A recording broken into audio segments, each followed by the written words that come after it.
VS ഇല്ല എന്ന യാഥാർത്ഥ്യം ഉൾക്കൊള്ളുകയാണ് കേരളം. പ്രായവും സമയവും വകവയ്ക്കാതെ പതിനായിരങ്ങളാണ് വിഎസിനെ കാണാൻ തിരുവനന്തപുരം മുതൽ ആലപ്പുഴ വരെ എത്തിയത്. മുൻകൂട്ടി നിശ്ചയിച്ച എല്ലാ സമയക്രമങ്ങളും തെറ്റിച്ചാണ് വിഎസിന്റെ വിടവാങ്ങൽ.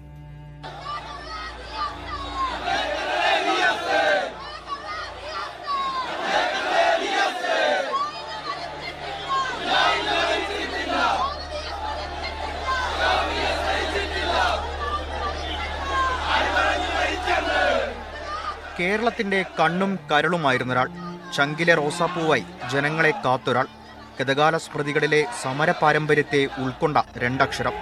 വേലിക്കകത്തു നിന്ന് വിഎസ് ജനഹൃദയങ്ങളിലേക്ക് പടർന്നപ്പോൾ മലയാളികളുടെ തൊണ്ട പൊട്ടി. വിഎസ് എന്ന 5 അടി 5 ഇഞ്ചുകാരൻ കേരളത്തോളം വളർന്നപ്പോൾ തിരുവനന്തപുരം മുതൽ ആലപ്പുഴ വരെ 158 കിലോമീറ്റർ താണ്ടാനെടുത്തത് 22 മണിക്കൂർ. പ്രകൃതിയെയും ദൂരത്തെയും വെല്ലുവിളിച്ച് കേരളം ഒഴുകിയെത്തിയപ്പോൾ അവസാന നിമിഷവും വിഎസ് ആർത്തിരമ്പുന്ന ആൾപ്പുഴയിൽ.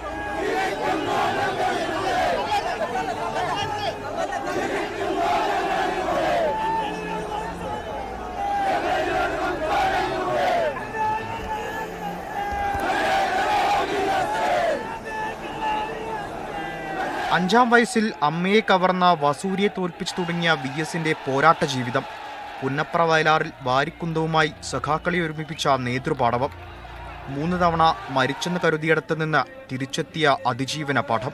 വലതുകാലിലെ തുളച്ചു കയറിയ ബയണറ്റടയാളവുമായി മതികെട്ടാൻ ചോര മുതൽ മലയാളികളുടെ മനസ്സുവരെ, ജന്മി മുതലാളിമാരെ തുടങ്ങി മൈക്രോസോഫ്റ്റിനെ വരെ വെല്ലുവിളിച്ച പോരാട്ട വീര്യം.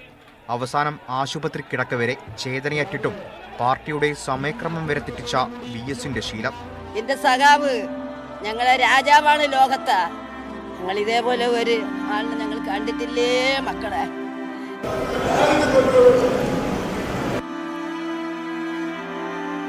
വിഎസ് സമരഭൂമിയിലേക്ക് മടങ്ങുന്നു. തലനരച്ചാലും ശുഭിത യൗവനമെന്ന് ഓർമ്മിപ്പിച്ച വിഎസ് പുന്നപ്ര വയലാർ സമര സഖാക്കൾക്കൊപ്പം വിശ്രമിക്കും. വിഎസിന്റെ ജാഗ്രത കണ്ണുകൾ ഇനിയില്ലെന്ന ദുഃഖസത്യത്തിൽ നമ്മളും. പോരാട്ടത്തിന്റെ ഒറ്റയ്ക്കൊരു രാഷ്ട്രീയ പ്രത്യശാസ്ത്രമായ കേരളത്തിന്റെ ആംഗ്രി യങ് മാൻ വിട.